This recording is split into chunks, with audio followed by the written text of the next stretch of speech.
fighting and whatnot, Yeah. I think the best part was like working on your characters because it was hard to find film.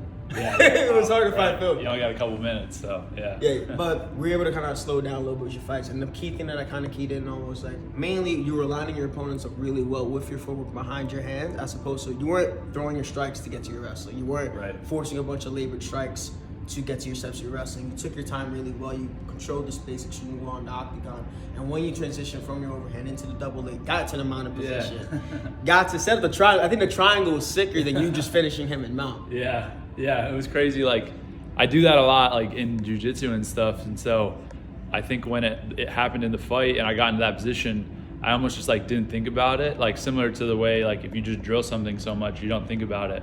But like kind of halfway through, I was like, oh shit, like I probably don't want to be like on my back if I don't finish this dude. Then I was like, oh, whatever, it's mad tight. So yeah, it worked out. That's good. They fumbled too, even that. Yeah, they fumbled that. Like they're supposed to get. You're supposed to have like a triangle from mount because you hit it from fucking. That would be crazy. No, you're supposed to have like gosh. I think it was like triangle armbar. So I'm like, look, it doesn't matter if it's a triangle armbar. It's still a goddamn triangle. Let's give them the damn triangle. Yeah. So I always argue with them a little bit on stuff. They always kind of like fumble stuff, but generally they gave you like five stars and everything. You're still missing like the slams and whatnot. You obviously slammed a bunch of motherfuckers. So it's pretty cool and whatnot. That's sick. With jiu-jitsu, did you start picking up jiu-jitsu a little bit more after your match with Gordon Ryan? So when I accepted the match with Gordon, I had never trained before.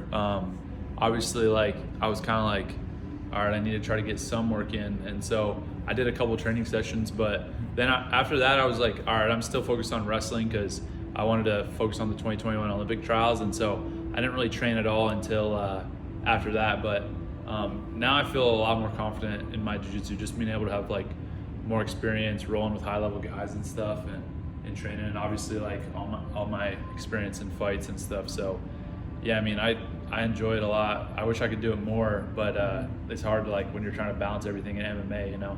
Like I'm trying to learn the MMA game versus the jiu-jitsu game, and there's definitely differences, but yeah, maybe when I'm retired from MMA, I'll like do ADCC and stuff. So that would be pretty cool. Yeah, just a lot of film. Do you do a lot of film study? I assume you do, right? Yeah, tons of film study. Yeah, I'm always film studying. I would say like predominantly MMA, but I watch all disciplines. I'll watch BJJ, I watch Muay Thai fights, I watch boxing. Obviously, I still watch wrestling, so I'm trying to like stay up to date. I think MMA kind of does not the best job at like the highest level techniques of the individual disciplines. Yes. So you kind of got to go to like that specific discipline to get the highest level stuff. And then I feel like it's my job to figure out a way to like be creative and combine all of that, right? Because like people can learn like MMA striking or MMA jiu-jitsu, this and that, and it's like, that's good, but how do you translate the highest level technique from the individual discipline into the sport and integrate it? That's like kind of where I get to be creative and stuff, which is cool. That's why it's funny that you say that, because before, when I was wrestling in JUCO and whatnot, a lot of guys say, oh, you just go into MMA right away. I didn't feel really comfortable with that, so I called my coaches, Ricky, over down in Rockland County, who's like a 2-time world champion in kickboxing and whatnot. Gotcha. I'm like, you know what, if I want to learn how to kickbox, I want to learn how to kickbox. If I want to learn how to box, I'm going to go to my boxing coach. I don't want to just, all right, here's a wrestler, we're going to give you an overhand, and we're going to just focus on getting your fight to the ground, because you become so limited and predictable, and you don't want to be predictable. Exactly.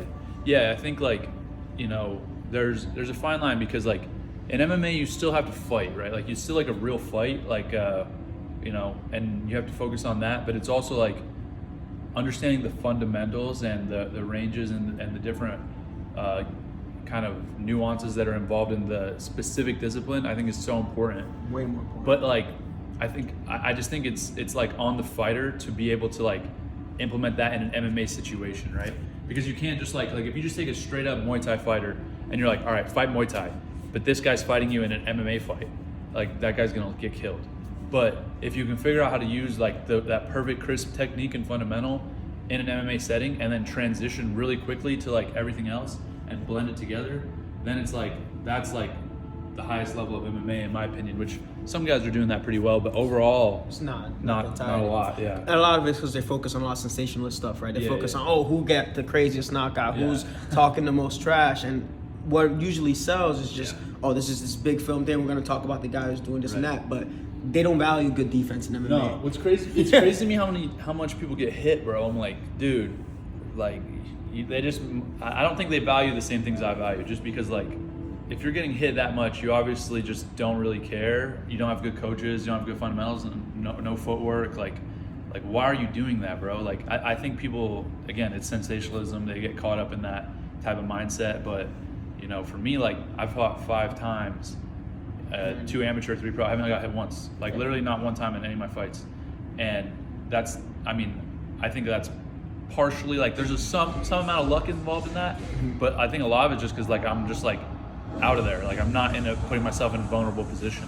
Yeah, a lot of it comes down to attributes, right? Like people try to rely on their attributes. They try to rely, look, if I'm lacking in skill in this area, let me try to make it a dog fight. Let me do this and that. Definitely. And yeah, it looks good on film and paper, but a couple years down the line when you're doing all that, you know, you're talking to your kids and you can barely have a coherent sentence. Was it really worth doing that when you could have taken the time to drill accordingly, to fight accordingly, to have the right coaches pushing you and holding you accountable in practice to do things that's necessary for you? Yeah, it's bro. good that you're doing that. Yeah, man. I feel like very blessed to have good coaches around me and stuff. So very fortunate situation. Yeah. Game's loaded up, so I can actually show you. Let's go. Yeah. So let's put down this. So a lot of times where people don't know it's really important in game. So I've won at the highest level for like this video game 3 times. I won 3 world titles in this game. I won the recent Las Vegas event. So what a lot of people don't really know is the importance of like the fighter, not just like their stats and everything else, but their idol. How they move is actually really important for strikes to flow accordingly. So before I show you that, we'll show you. So you're here middleweight. You're over here. So they have you, obviously this is 4-star. Yeah, so that's you. That's you, bro. That's wild. Yeah, like you're in the freaking game, right? So whenever they have 4 or 5-star fighters, 4.5-star fighters, to kind of limit the perks, obviously in your career as you get better, get more wins, you get better perks. And of course, by the time, you know, the next iteration of the game comes out, I'm sure things are gonna be a little bit different. But for now, you got like these 3 perks.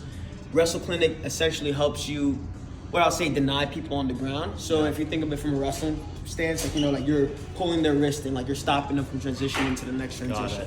Workhorse, you have more cardio when you're on the ground, so this will give you like +5. And that's pretty much a buff to your striking. So if it says like 88 accuracy, you really have like 93 accuracy or something like that.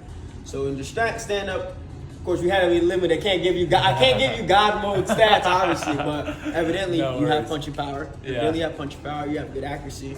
The blocking, like, I'm sure they'll see later on. People are gonna work on it. It's 88. Head movement 89. Can't give you the 90. 89 foot. I didn't necessarily agree with that, but that's because I was butting heads with the one. They don't know. They don't know the game. They don't know the game, but they'll see. Switch stance. You mainly fight out of your dominant stance. Once you switch, you have more offense. That usually goes up higher. Got it. So here's the thing about EA Sports. They're very big on, because of other wrestlers that may have failed when they've come to like cage defense. I'm sure you've been working cage offense, cage defense. So I can't go, obviously, Hot Trophy winner, 3-time NCAA champ. Like his takedown defense, I really doubt anyone's gonna be taking him down anytime soon.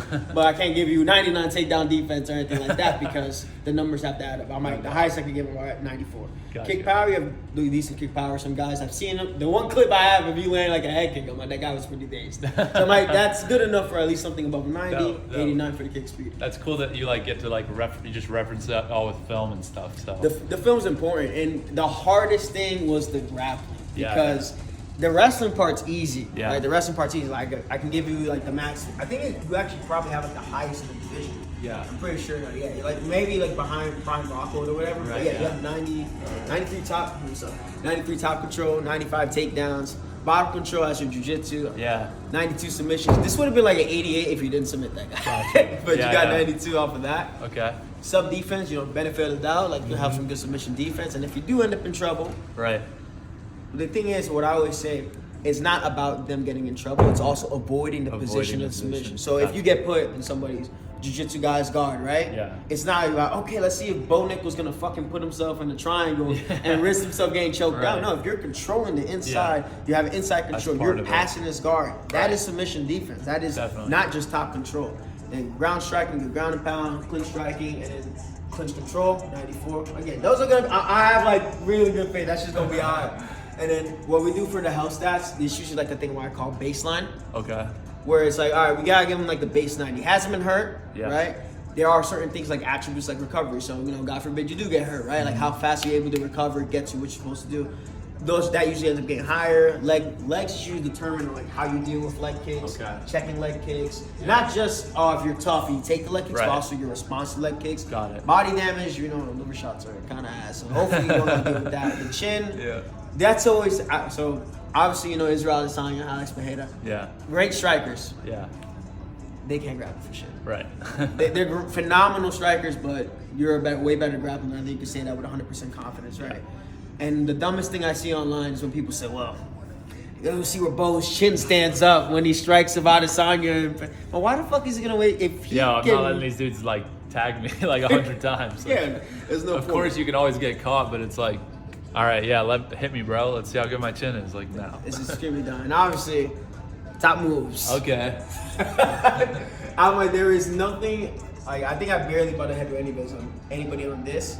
It's all of them 5 stars. That's crazy. Yeah, you got the 5-star. I'm like, no, sick. there's no, like, I don't even think Rocco, like, even though he has, like, quote unquote, whatever thing, it's like level 4. Like, you have, like, the best wrestling in the division, your credentialed is out. Like, there's no doubt that you should have level 5 on that. Yeah. And if you show some more jiu-jitsu stuff and whatnot, it's all good. You're gonna like something. I referenced a certain NCAA final where you pin somebody. But look, now let's look at you. Okay. Yeah, so we got the idol. It's a good idol. So one thing guys don't know is when you're out here at a distance, your hands are just a little bit lower, but once you're close distance, your hands come up a little bit higher. Okay. So your movement, your locomotion is probably more important than the fighter itself. Right. As it flows, it's just enough where it doesn't feel like it's too janky. Yeah. But it feels just right. It flows. And even with the punches and whatnot, it flows accordingly with your stance. Right? Wow. Everything flows well. Even boom, overhand. Yeah. Boom, right into the double leg. Yeah. And everything flows. It's going through the tutorials guy just down here. Got it. But it's all fun and dandy. So let's show you moves. This is the fun part. So good jab, level 3 jab. I know you thought they were gonna give you level 2 everything. I made sure they weren't gonna do that to you. They weren't gonna do that to you. Appreciate you. Solid cross, the lead hook. Lead hook's up, but your rear hook is really fucking nasty. I believe that was what was the fight? I think you dropped the shit out of it. I forgot his name. I forgot his name, but that was the fight I referenced. I'm like, that's a level 4 rear hook. It's everything. He dropped them, clean technique, that's a level 4. Nice. So everything else that you haven't thrown, I usually say benefit of doubt, give him a 2-star. Yeah. Later in his career, if it chooses to be a weapon of his that he chooses, that's going to get upgraded. Nice. Of course, the body uppercut's pretty good. Usually because, for some reason, wrestlers, I think it's because of the torque and how we throw stuff. Yeah. They're generally pretty good with body uppercuts and stuff like that, so that was just giving us a 3. Body hook as well. That overhand's level 4. Because that first fight. That's what's up. So the kicking part was hard. Right, yeah. The kicking part was hard. So I actually had to go through your Instagram, and then I had to go through like barriers. So I'm like, shit, I'm trying to get this guy like a kick. I don't want him to have what I call. You gotta back it up. I gotta back it up. I gotta look for like, all right, does he have good kicking technique? So earlier stuff, no, it wasn't too good. Yeah, dude. It wasn't too good, but I found some decent stuff. Yeah. So I can at least give you like level 3 is good because they weren't able to do what is called an animation override, where they give you a 2-star, and then they let you have the good kicking animation. So I just give him a 3-star, whatever. Got you. And in this one, it was just I saw you working teeps one day, and I'm like, hey, he threw it. Let's do it. Let's get it. We got that right there. So that's just like the basic kicks and whatnot. For the clinch, we haven't seen too much of your clinch striking yet. Yeah. So what I give is called like the wrestler special. Yeah. It's like, all right, we're gonna give him good clinch hooks, good clinch uppercuts and whatnot. Everything else is to be determined. This is where EA fumbled. This is supposed to be a 5. They completely EA. They fumbled. I got the collar tie on lock. You got the collar tie on lock. This is supposed to be a 5-star, okay, EA? And then the takedowns, like 5-star single leg, 5-star double leg. Missing the slams because they slack, and this was also supposed to be a 5, but this allows you to pretty much chain all your wrestling attempts together much easier. Yeah. So it's really hard to chain takedowns in this game. Not a lot of people know how to, but when you have a stamina advantage, which is like, their stamina's at a certain point, if you deny the first one, I time it accordingly, it's easier for me to go single to a double, to back to a single, and I can just keep. And I think you're probably the only guy in the division that can actually be allowed to do that. Right. Yeah. Most guys have I think only do 2. You're the only guy that can chain 3 or even 4. Wow, that's sick. So that's awesome. And the groundwork, everything for jiu-jitsu is gonna be 2, but everything wrestling wise is gonna be, you have like side control, hip out, get up, backside, sit out, get up. You have everything wrestling. You have like you can slam people in rubber guard. You can like side control the crucifix, stack guard, pat. You can go straight how detailed it is. There's so much stuff. Yeah, you can go from like stack guard to side control. My favorite thing with the wrestlers is that you can go like in a full guard position. You can go transition right into stat. You got an advantage. You stun them from the ground. You can just pass right into side control. So you don't even have to play the game of, all right, now I got to get past this guy's guard and then go to side control. You can go right into side control and you can smash them in crucifix, which I made sure they gave you. Yeah. So even all the sweeps is a 5-star, reversals is 5-star. Ground and pound, like all solid ground and pound, the ground body, knee, ground elbow. I mean, I'm sure you're going to smash some fools from there. Definitely. And then submission. So for the level 3 guillotines, there was a lot of people, they didn't understand why I gave you that. Yeah. You know why. Come on, you can guess why. I'm trying to think. Well. What NCAA final did you reverse the shit out of somebody? Yeah, I forgot, bro. I don't even think of that as a guillotine, but it is. Yeah, it's the same exact technique. A lot of wrestling is. Yeah. I don't like to separate grappling. Yeah. Grappling is like, oh, this is a wrestling jiu-jitsu. It's all grappling. It's grappling. Yeah, techniques translate. Yeah, they're like the same, seamless. Yeah. Where you call it like gator bacon or whatever the hell you want to call it. Like that's you've pinned so many people with like the uses of that technique in a wrestling setting. You're gonna have a good freaking guillotine. So I'm like, we're gonna get like the level 3 guillotine. This allows you to kind of hit like a standing guillotine in game, where you can put somebody. Hell, you can even do this. Let me have this boy stand up real quick. Get your ass up. So I can go here, knee you in the clinch, and I can go put you in the standing guillotine. Yeah, I can just pull you up here. No, that's crazy. Bro. And I can even pull guard with it. Dang. Yeah. That's sick, dude. Yeah. So you have access to that stuff, and if somebody hits a takedown on you, you have access to every single takedown reversal. So guys can shoot in the takedown on you. You'll fucking hip toss them and hit a side control on them. It's fucking fantastic. So I'll show you just a little bit right here for the submissions. Right here. So that's Pajeda. You see he ain't got shit. Everything's like level 1. Orthodox chokes. Generally, wrestlers are pretty good with rear naked chokes, arm triangle chokes, side saddle chokes, north south chokes. So that was just given. That was just given. That's the whole list. Whole list. Bulldog choke. Yeah. Again, that big brother position and whatnot. So I'm like, he's a quality wrestler. He's not gonna be suddenly shitty at these type of positions. Right, and the hardest thing was making sure like having the film behind it and like, look, that's a variation of this. He deserves to have this. This is where they fumble because you have the triangle.